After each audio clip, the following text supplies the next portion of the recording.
Chief Lundgren, you're down to your final days as Chief of Spokane Police Department. How are you feeling at this point? I feel good. I've got a little bit of a cold that I somehow got in my chest, but other than that, things are going well. No sick days, okay? Not Yeah. at this point. Yeah, absolutely. Are you ready to be moving on? You've been with the Spokane Police Department, what, 27 years? This is a big change in some ways.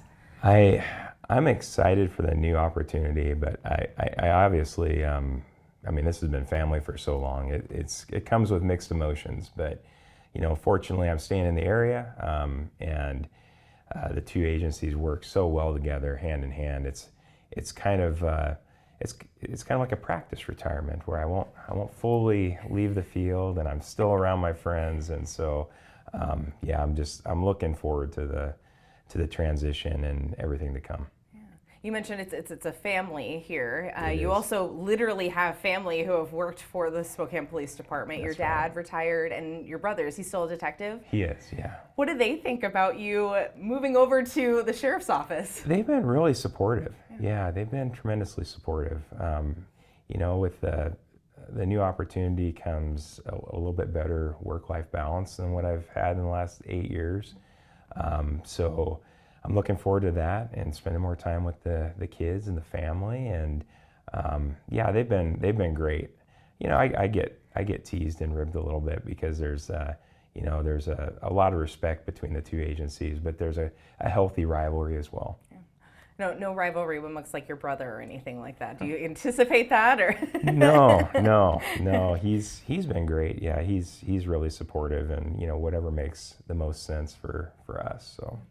Well, tell me about what your new role is going to be with the sheriff's office. So I'm going to be the patrol commander for their patrol that's outside of Spokane Valley, and so I will lead up those deputies and 24 hours a day, and I'm looking forward to it. How is that? Is it a big shift from your experience on the police department, or I guess is this a whole new way to use the skills that you've built up over the years? There's a lot of similarities between the agencies, and I think both agencies are really committed to best practices. But that being said, they have a lot of ground to cover, and they have personnel limitations as well.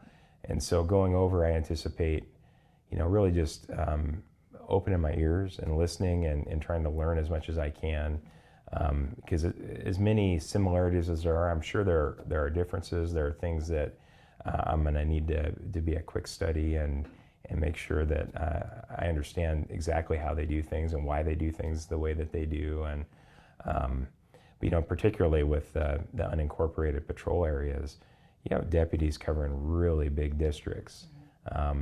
We're fortunate in the city of Spokane being a little bit more population dense and having officers with backup that's closer by. I know that's always a challenge when you have deputies covering such large districts. So you see some similarities kind of in this new role, but also opportunities to learn. Absolutely. More similarities and differences, but I obviously, I've got a lot to learn, and I'll do my best to be a quick study and to try and be a quick contributor as soon as I can.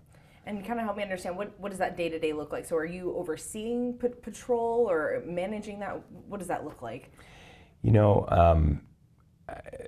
My understanding is that that inspector position, it would be similar to the city's patrol captain, like a patrol captain position, having that level of kind of command authority, looking at strategies and crime trends and deploying resources and managing the personnel under that chain of command.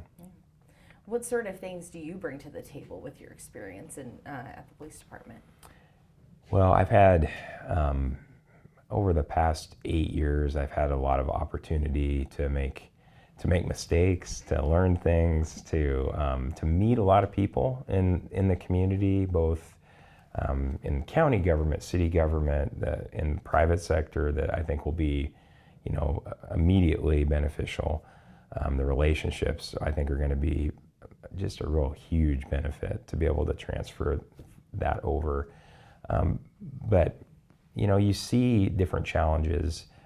Police work, like life, I think, is really cyclical. You'll see challenges that will arise. There'll be different perspectives and ways to address those challenges. Those will subside, new challenges arise, and pretty soon, if you stay here long enough, you start seeing the same challenges that you saw early on in your career.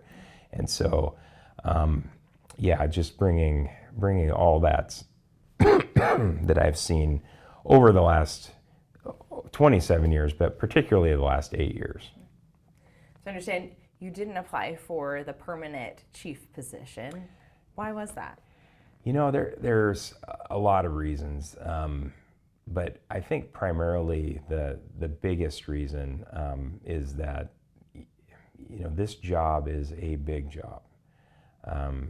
Chief Meidel, when I was working with him closely, I don't think people appreciated that he was constantly at work.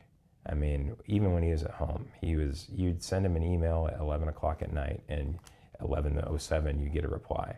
I mean, that's the level of dedication, just really, and he did it really well.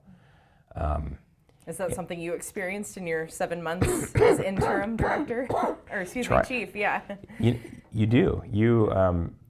A lot of people are reaching out, and as the face of the agency, a lot of people, they want quick turnaround. They want a lot of engagement that way, and it's time consuming. And so the biggest thing is I've got a young family, I've got kids, I love law enforcement, I love being in a leadership role, and so I'll still be able to do that, but I think it's going to be a little bit better balance where I can spend more time with family, I can have a little more time off. As you mentioned, better work-life balance. Absolutely, yeah. And so what prompted you to look over across the way and consider a sheriff's office position? I was a little bit surprised. It came up in a conversation I was having with the sheriff of a possible opportunity. And I knew that this position was temporary. I knew that it wasn't going to last forever. And it was likely that I probably would transition. And I didn't know if that was going to be another law enforcement job or if that was going to be something different. And so this was just really good timing. It came out of the blue. And as I thought more about the opportunity, it just seemed more and more like it'd be a good fit for me, it'd be a good fit for my family, and it allows me to continue to try to make an impact in the community here. Is this a new position within the sheriff's office, do you know of, or is it something that's been around? It's one of the appointed positions that he had. My particular position, I think, is an alignment, kind of a realignment that he did, specific to the way that their department is organized.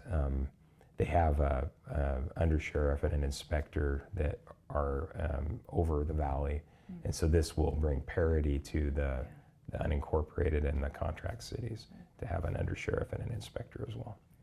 How do you think your transition from the police department to the sheriff's office speaks to the collaboration and partnership between the two agencies? I really can't stress that the relationship is great between the agencies, and a lot of us have grown up together through, we go to the academy together.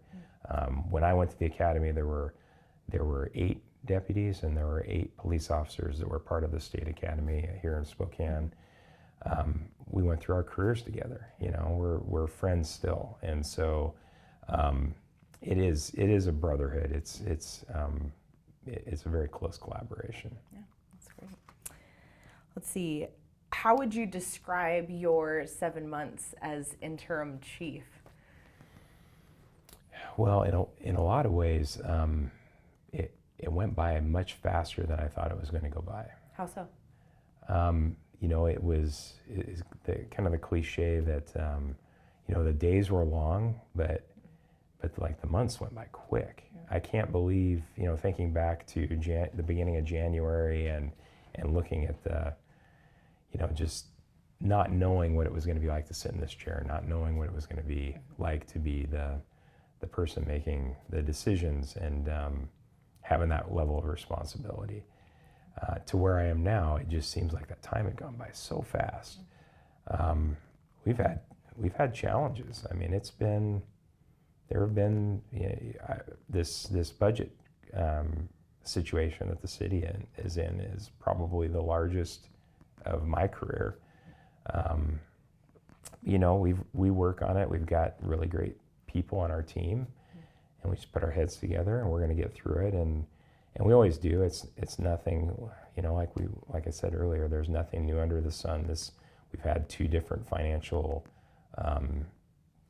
earlier financial situations the city found themselves in, where the police department was impacted pretty heavily during my career prior to this one, and they tend to be relatively short-lived. We get through it.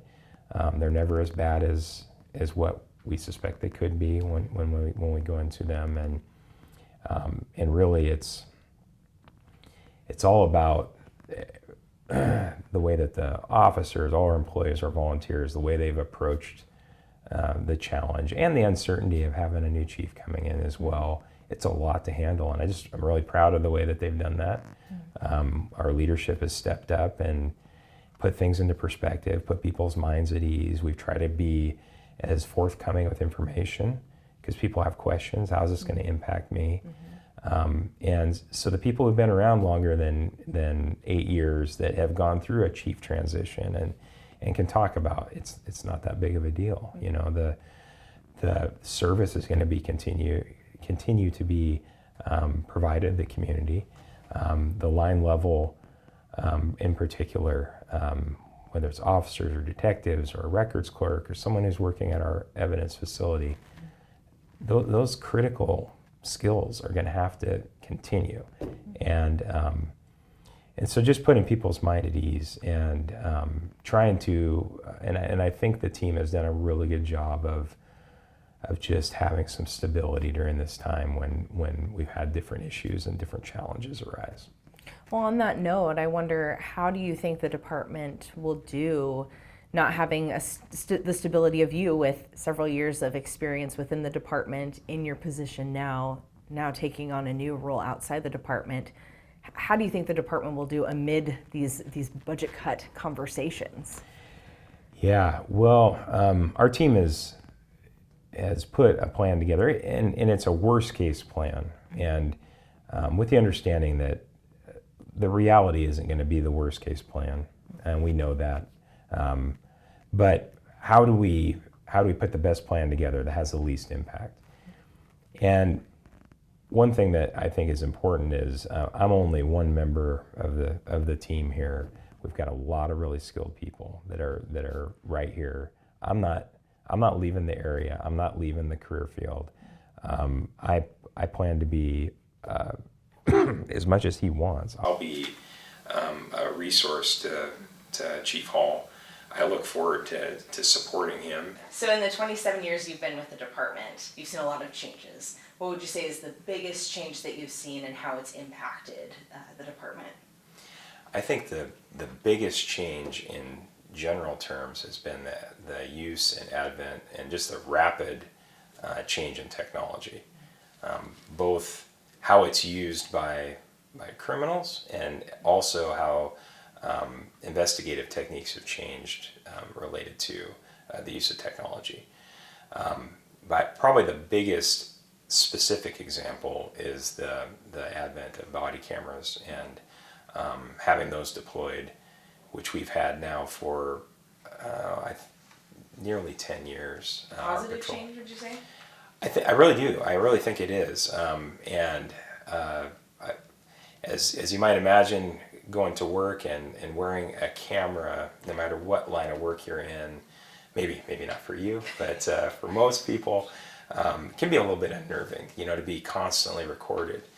But when you talk to officers, they like having it. It's an independent kind of a witness point. It records, exact statements. It records, at least a vantage point that's present in the area of whatever the officer's doing, and I think it's a great tool for investigations. It's a great tool for future prosecution and for documenting evidence that takes things a step beyond where we were when I started. Thank you for sharing that. Yes.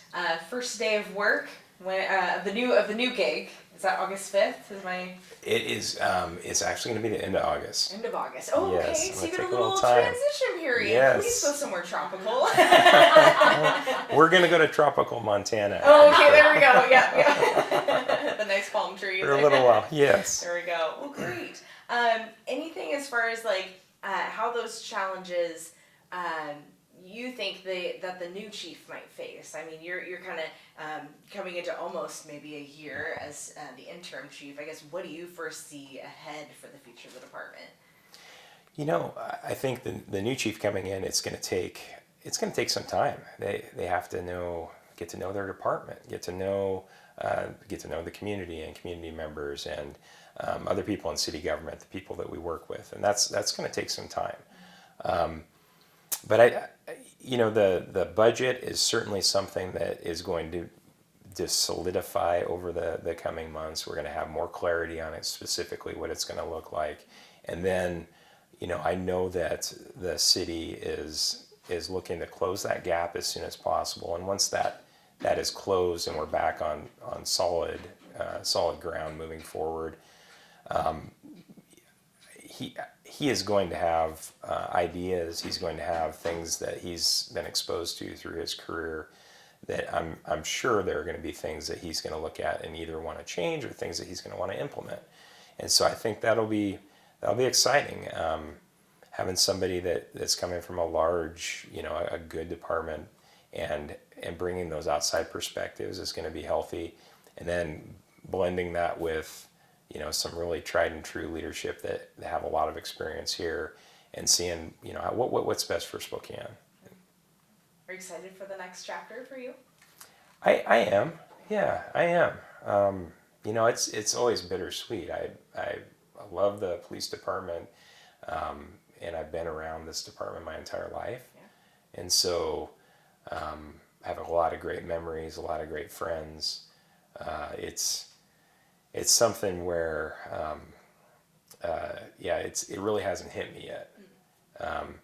But like I said, I've got a lot of connections with my new agency as well, and it's not like I'm leaving the area. It's not like I'm leaving the community safety in this region is still going to be my focus and professional focus, and so. It's kind of the best of both worlds at a retirement stage. Thank you very much. Yeah, thank you.